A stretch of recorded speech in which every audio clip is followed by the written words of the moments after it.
하나님의 말씀은 고린도후서 1장 20절에서 22절까지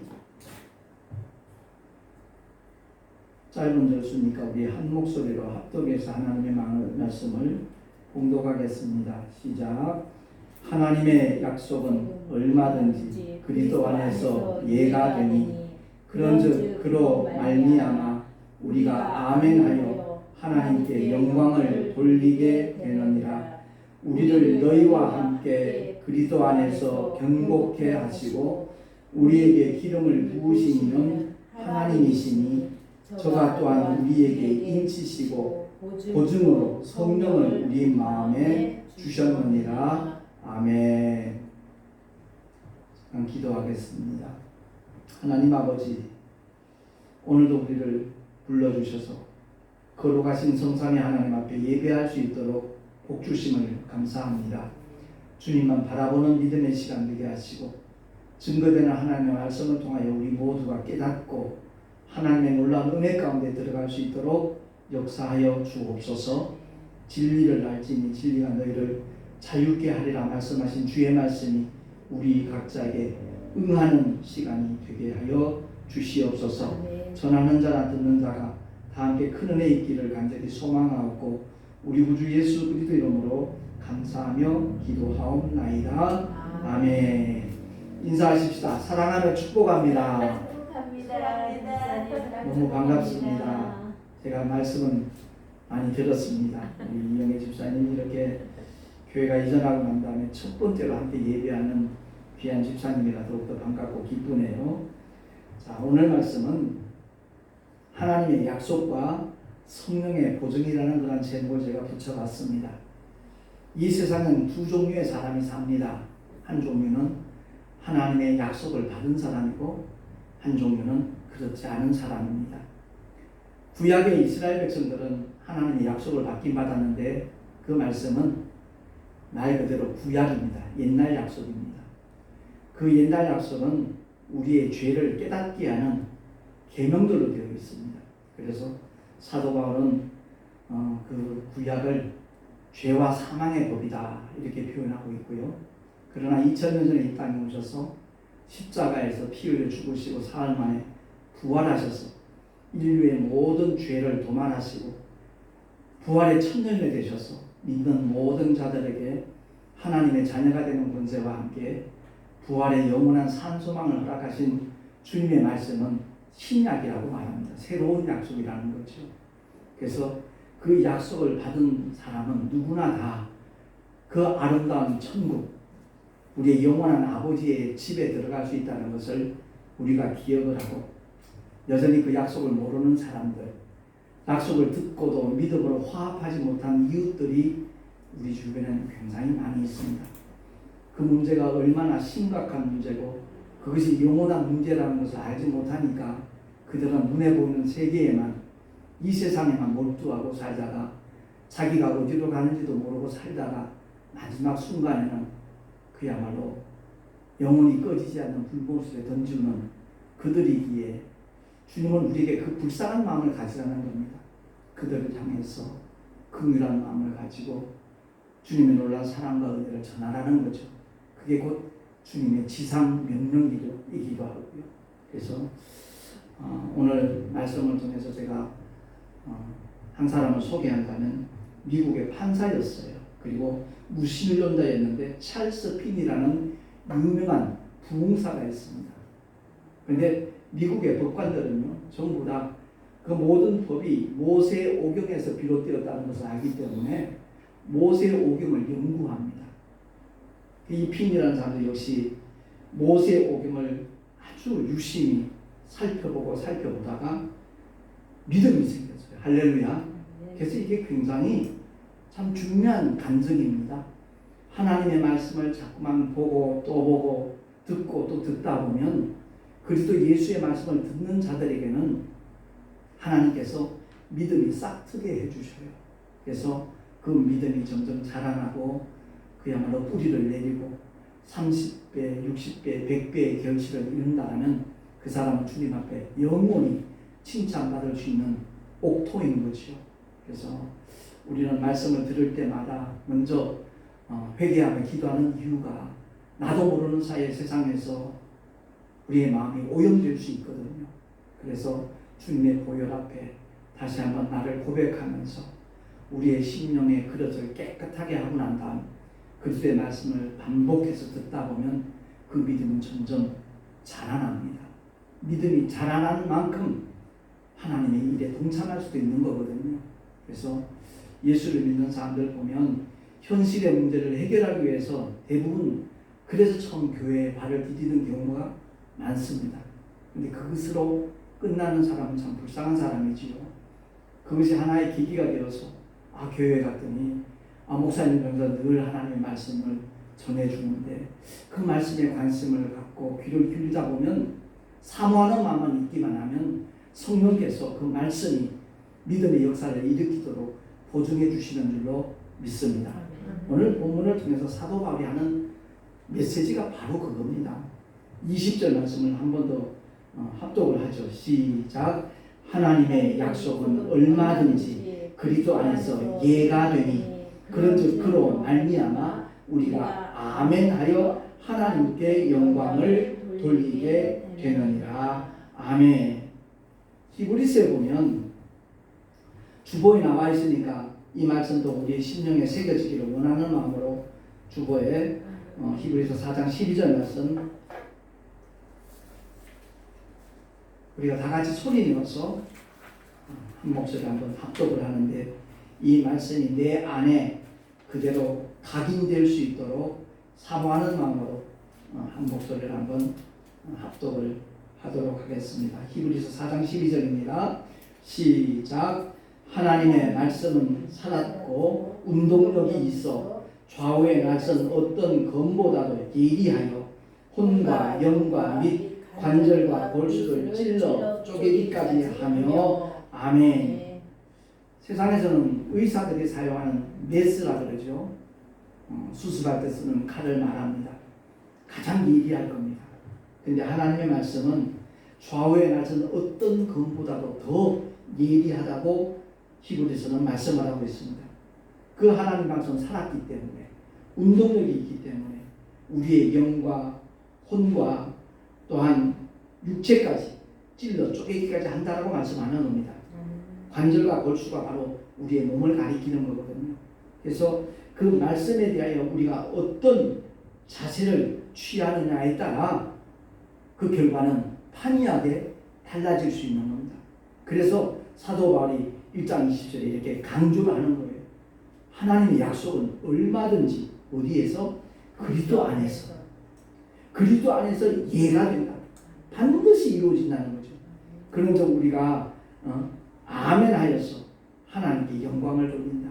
그래서 하나님의 말씀은요 눈으로 읽지만 사실은 우리의 영혼이 먹는 겁니다. 어떻게 먹지요? 밥을 뭘로 먹어요? 음식을 뭘로 먹어요? 한국 사람은 숟가락으로 먹는다 그러죠. 일본 사람들은 젓가락으로 먹는다 그래요. 서양인들은 포크로 먹는다 그러죠. 나이프와 포크로 먹는다고. 그리고 동남아 가보면 오른손으로 먹는다 그럽니다.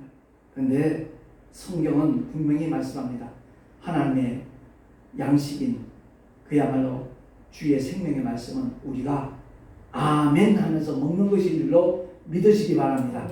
더 크게 아멘. 아멘. 그래요. 내가 믿음을 가지고 아멘 하는 순간 그 말씀은 내 삶 속에 반드시 이루어지도록 하나님은 역사하시는 거예요. 많은 분들이 이렇게 실망을 하고 상처받는 얘기들 할 때 보면 그 상대방이 어떤 약속을 했는데 그 약속을 지키지 않았을 때, 그 약속을 어겼을 때 실망도 하고 상처도 받더라고요. 때로는 큰 손해를 입기도 하고요. 근데 하나님의 말씀은 그리스도 안에 들어와 있는 모든 사람들에게 반드시 100% 이루어지는 신실한 하나님의 약속인 줄로 믿으시기 바랍니다. 그래서 우리가 믿음을 가진다는 것은 굉장히 큰 축복이라는 것을 우리가 알아야 돼요. 사도 바울이 데살로니가 교회 성도들에게 고백하는 말씀이 바로 그 데살로니가서 2장 13절 주보에 기록되어 있으니까 주보에 한 목소리로 다시 한번 읽도록 하겠습니다. 시작. 너희가 우리에게 들은 바 하나님의 말씀을 받을 때에 사람의 말로 아니하고 하나님의 말씀으로 받으니 진실로 그러하다. 이 말씀이 또한 너희 믿는 자 속에서 역사하느니라. 아멘. 제가 한국기독교 영풍회라는 부흥사단체에서 이제 활동을 할 때 부흥의 초청을 받고 이제 그 자리에 가면 맨 먼저 그분들에게 깨닫게 하는 메시지가 바로 그겁니다. 이 마이크가 스스로 말하지 않습니다. 이 스피커가 스스로 말을 하는 게 아닙니다. 분명히 부흥 강사가 말을 했을 때 그것을 전달해 주는 장비지요. 도구죠. 마찬가지로 이 자리에 있는 목사는, 강사는 바로 하나님의 마이크로 서 있다. 하나님의 스피커일 뿐이다. 성령께서 감동 주시는 대로 그 말씀을 전하니까 정말 그 말씀을 내게 주시는 하나님의 약속으로, 하나님의 생명으로, 하나님의 능력으로 받기만 하면 하나님께서 역사하실 것이다. 그 얘기를 가장 먼저 들려줍니다. 그렇습니다. 생명 있는 하나님의 말씀에 대하여 우리가 어떻게 반응하느냐. 아멘으로 화답하는 그 자세도 굉장히 중요하지만 사람의 말로 받지 말라는 겁니다.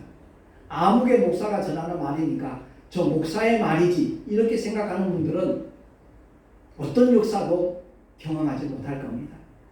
하나님의 마이크로, 하나님의 스피커로 지금 사용되어지는 저 목사님을 통해서 하나님께서 내게 말씀하신다라고 믿고 그 말씀을 받는 자들에게는 하나님께서 그 말씀을 그대로 경험하도록 보증해 주시는 줄로 믿으시기 바랍니다.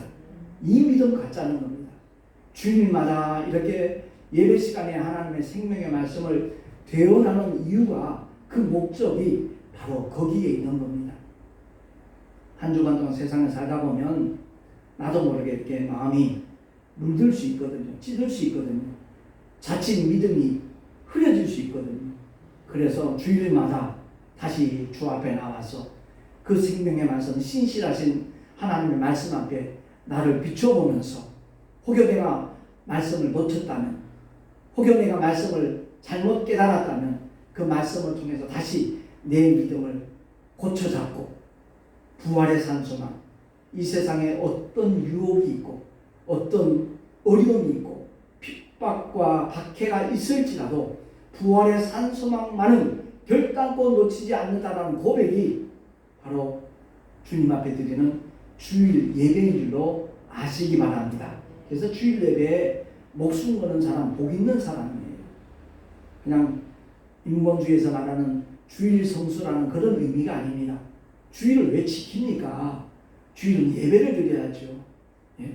그냥 자기 멋대로 살면서 주일날 한번 예배 시간 동참했다고 주일 지켰다나? 그게 믿음일까요? 아니라는 거죠. 너무나 많은 사람이 속고 있다는 거죠. 하나님께서는 우리에게 수많은 종류의 예배를 요구하신 적 없어요. 그야말로 안식 후 첫날 사망 권세를 깨뜨리시고 부활하신 주님이 부활하신 날, 그날이 오늘날 주일이거든요. 그래서 주일마다 주님 앞에 나와서 주여, 내가 많은 어려움이 있었어도, 이 세상에 많은 유혹이 있었어도 부활의 산소만 이렇게 붙잡고 있습니다. 주님을 예배합니다. 찬양합니다. 주님을 기대합니다. 이렇게 고백하는 것이 주일 예배거든요. 그러니까 주일 예배를 통해서 증거되는 하나님의 말씀을 한 귀로 듣고 한 귀로 흘려버리는 의미 없는 거죠.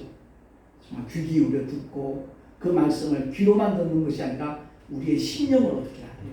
우리의 영혼이 받아야 돼요. 그리고 그 말씀을 삶 속에서 받아야 돼요. 그게 바로 순종이거든요. 그 말씀과 함께 세상에 나가서 일주일 동안 동행하는 사람을 찾아보기 힘든 시대에 우리가 살아가고 있어요. 그래서 하나님께서는 신령과 진정으로 예배하는 자를 찾으시는 이유가 바로 거기에 있는 거예요. 신령은 성령 하나님의 역사를 말하는 거고요. 그 진정은 진리를 말하는 겁니다. 이 강단에서 전하는 말씀이라고 다 하나님의 말씀인 줄로 성도들은 생각을 해요. 때로는 그 메시지가 목사의 말일 수도 있어요. 목사의 생각일 수도 있어요. 목사의 어떤 신념일 수도 있고요. 그런 메시지에는 우리가 반응하지 않아도 전혀 상관없습니다. 그러나 어린아이가 전한다 할지라도, 하나님의 말씀을 대언할 때는 우리 모두가 겸허히 사모하는 마음으로 그 말씀 앞에 아멘 하면서 받아들여야 될 줄도 믿습니다. 그리고 그 말씀과 함께 일주일 동안 생활할 때 세상 사람들은 그 삶의 자리를 보고 마음이 움직일 수 있어요. 감동받을 수 있어요. 가마력이 바로 그런 삶을 통해서 이웃에게 미칠 수 있다는 것을 우리가 기억을 하고 끊임없이 하나님의 말씀을 사모하는 자가 되고 그 말씀에 순종하는 그러한 믿음의 길을 우리 모두 걸어가고 달려갈 수 있기를 예수 이름으로 축원합니다. 복음서에 보면 선한 사마리아의 말씀이 나오잖아요. 예루살렘에서 여리고로 내려가다가 강도를 만났어요. 가지고 있던 모든 것을 빼앗길 뿐만 아니라 그만 두들겨 맞아서 죽어가는 상황이에요. 그렇죠? 여기 영적인 교훈이 있어요. 예루살렘은 하나님의 성전이 있는 곳이에요. 여리고는 세상을 가리켜요. 그러니까 우리의 믿음이 주님 중심으로 살아야 되는데 세상을 향하여 자꾸 내려가면 강도가 나타나요. 그 강도가 누구예요? 도적질하고 죽이고 멸망시키기 위해서 우리를 찾아오는 원수 마귀를 가리키는 거예요. 더러운 귀신들이 실제적으로 우리의 육체 속에 들어가서 병을 일으킬 수도 있고요. 많은 고통을 안겨줄 수 있어요. 그래서 예루살렘에서 여리고로 내려가는 사람들이 강도 만나고 한골이 엄청 많다는 것을 우리가 영적인 교훈으로 얻어야 돼요.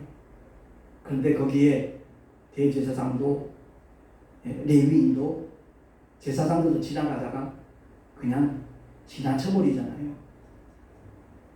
우리가 꼭 기억해야 돼요. 내 주변에 강도 만난 자가 누군가? 그는 바로 내 부모일 수도 있고 내 가족일 수도 있고 내 자녀일 수도 있고 내 친구일 수도 있어요. 그런 강도 만난 자를 선한 사마리아인 대신에 우리들이 가야 되거든요. 다가가야 돼요. 2000년은 이 땅에 오신 주님은 선한 사마리아 사람으로 오신 거예요. 그래서 그를 치료해 줄 뿐만 아니라 돌아오는 길에 부비가 더 들면 그것까지도 책임져 주겠다라고 얘기를 하잖아요. 그 부비가 더 들면 책임주겠다는 그 약속이 바로 주님이 십자가에서 죽으시고 사흘 만에 부활하셔서 40일 동안 보이다가 승천하신 다음에 보내주시는 성령 하나님을 가리키는 거예요. 하나님의 독생자가 이 땅에 왔을 때 주님이 가시는 곳곳마다 그를 만나는 모든 사람들이 문제가 해결되어지고 병이 치료되고 구원의 축복을 경험하게 되어졌잖아요. 근데 더 이상 육체로 주님은 이 땅에 안 계셔요. 사망 못에 깨뜨리시고 인류의 모든 죄를 처리해 주시고 그는 부활 승천하셨거든요.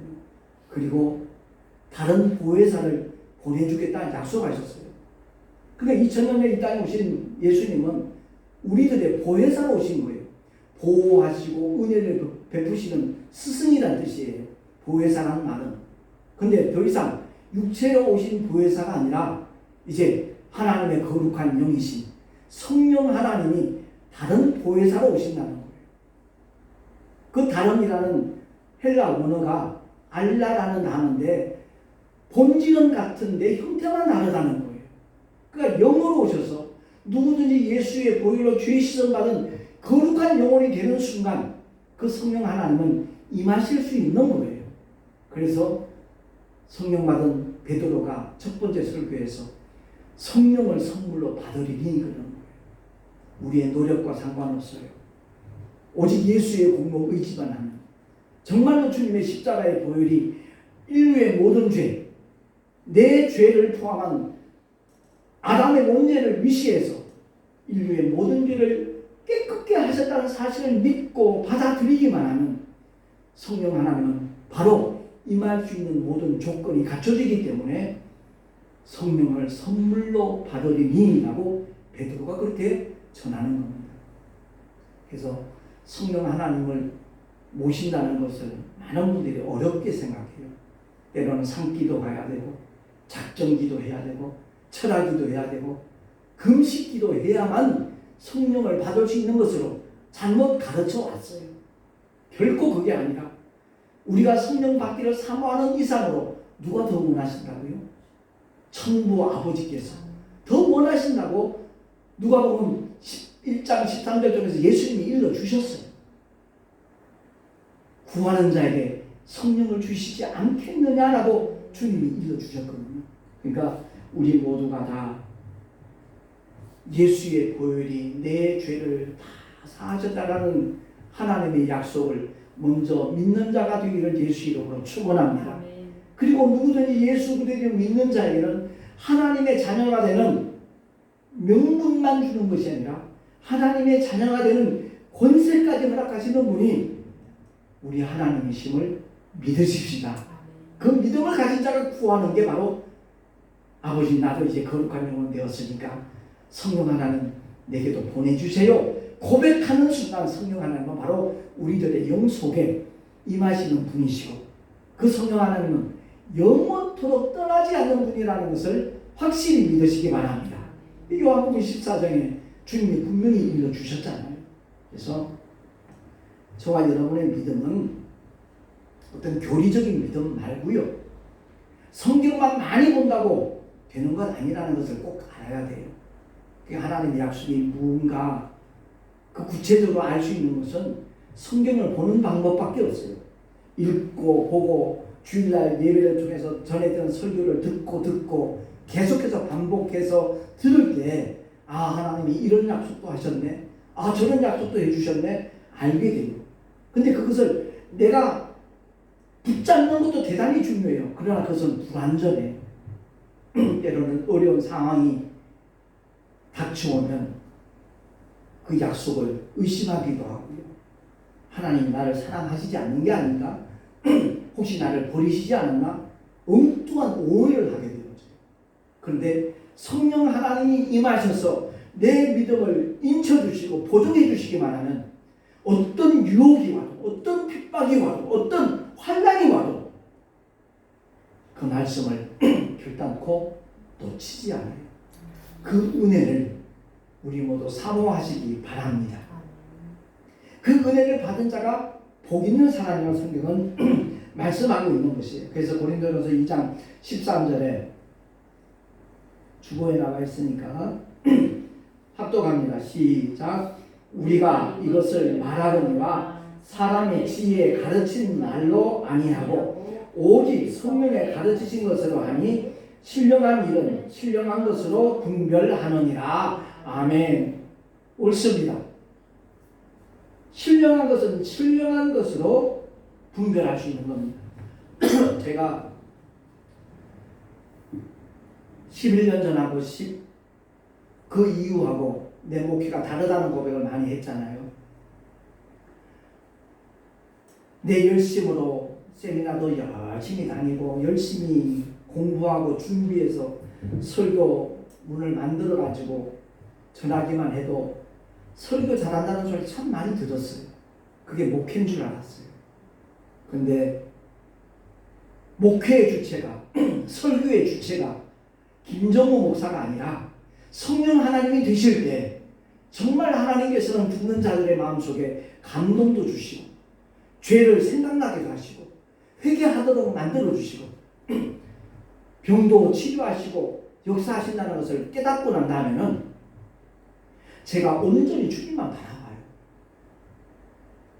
그랬더니 그 말씀의 역사가 분명히 다르게 나타나는 것을 경험하게 만드시더라. 그래서 어떤 지혜의 말, 지식적인 어떤 믿음 중요하죠. 근데 그보다 더 중요한 것은 성령 하나님에 의해서 믿음의 길을 걸어가는 것. 가장 중요한 거라는 것을 기억하라고 성령 하나님은 의지하는 저와 여러분 되십시다. 바울은 늘 그걸 강조하는 거예요. 성령의 나타나심이 없을까봐 그런 심히 두렵고 떨린다고 그랬어요.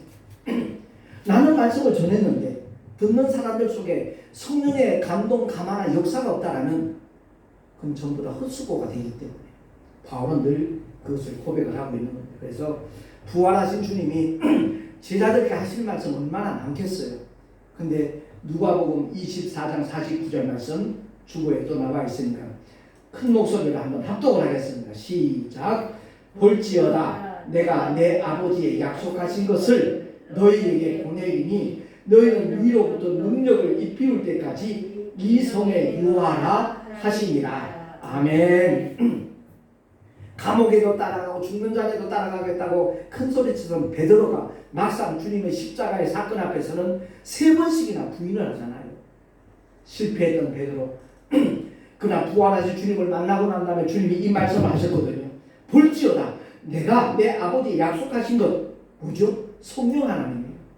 너희에게 보내리니 너희는 위로부터 능력을 입히울 때까지 떠나지 마라. 이 성에 유리라. 그 약속의 말씀을 받은 베드로는 오순절날 마가다락방에 성령이 임하실 때까지 그 자리를 결코 떠나지 않았다라는 사실입니다. 우리 모두가 정말 성령 하나님이 역사하는 이 시대에 살아가면서도 성령 하나님을 하나의 교리적으로만 알아요. 어떤 분들은 또 이런 얘기 하잖아요. 성령 운동을 한대요. 대단한 역사처럼 저도 그렇게 느꼈어요. 야, 굉장한 사역을 하시라고. 성령 운동이 뭐예요? 성령은 하나님이신데. 성령 운동이 아니라 성령 하나님께 이끌림을 받는 그런 삶을 우리 모두가 사모해야 될 것이고, 그 길을 함께 걸어갈 때 주님께서 반드시 놀라운 기사와 이적으로 하나님의 살아계심을 보여주시고 하나님의 진리의 말씀, 생명의 말씀이 확실하게 증거되도록 주님께서 책임져 주시는 줄로 믿습니다. 그래서 오늘 본문 맨 마지막 22절 우리가 함께 읽었듯이 저가 또한 우리에게 인치시고 보증으로 성령을 우리 마음에 주셨다라고 말하는 겁니다. 그래서 내가 결단해서 믿는 믿음 정말 값지죠. 근데 성령의 보증을 받을 때 이 세상이 감당할 수 없는 믿음, 원수마귀가 절대 손댈 수 없는 믿음의 자리에 우리가 나갈 수 있음을 알고 끊임없이 성령 하나님의 감동을 조차 순종하며 따라가는 저와 여러분 되어질 수 있기를 예수 그리스도 이름으로 축원합니다. 말씀을 생각하면서 우리 합심해서 한번 통성으로 기도하는 시간 갖도록 하겠습니다. 합심해서 기도합니다. 하나님 아버지 감사합니다. 오늘 우리를 불러주시고 주여 하나님의 약속에 대하여 다시 한번 주의 말씀을 깨닫게 하심을